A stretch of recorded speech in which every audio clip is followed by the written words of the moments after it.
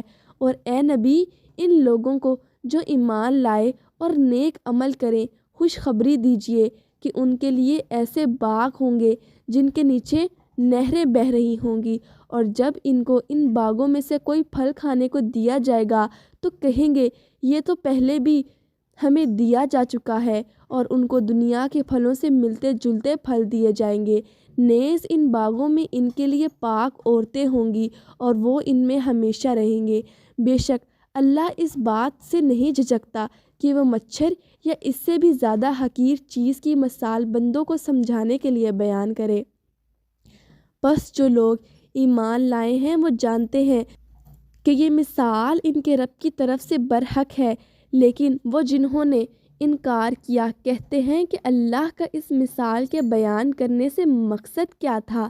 اللہ بہت سے لوگوں کو ان مثالوں کے ذریعے گمراہ کرتا ہے اور بہتوں کو ان سے ہدایت دیتا ہے، لیکن گمراہ تو وہ صرف نافرمانوں کو ہی کرتا ہے، یعنی جو اللہ کے ساتھ پکا وعدہ کرنے کے بعد اس کو توڑ دیتے ہیں، اور جن رشتوں کو جوڑنے کا اللہ نے حکم دیا ہے ان کو قطع کر دیتے ہیں اور زمین میں فساد پھیلاتے ہیں۔ یہی لوگ خسارے میں ہیں۔ تم لوگ اللہ کا کیسے انکار کرتے ہو حالانکہ تم موجود نہ تھے؟ اس نے تمہیں پیدا کیا، پھر تم پر موت طاری کرے گا، پھر آخرت میں زندہ کرے گا، پھر اسی کی طرف لوٹائے جاؤ گے۔ جس نے تمہارے لیے زمین کی تمام چیزیں پیدا کی، پھر آسمان کی طرف توجہ فرمائی اور 7 آسمان ترتیب دیے، اور وہ ہر بات کو جانتا ہے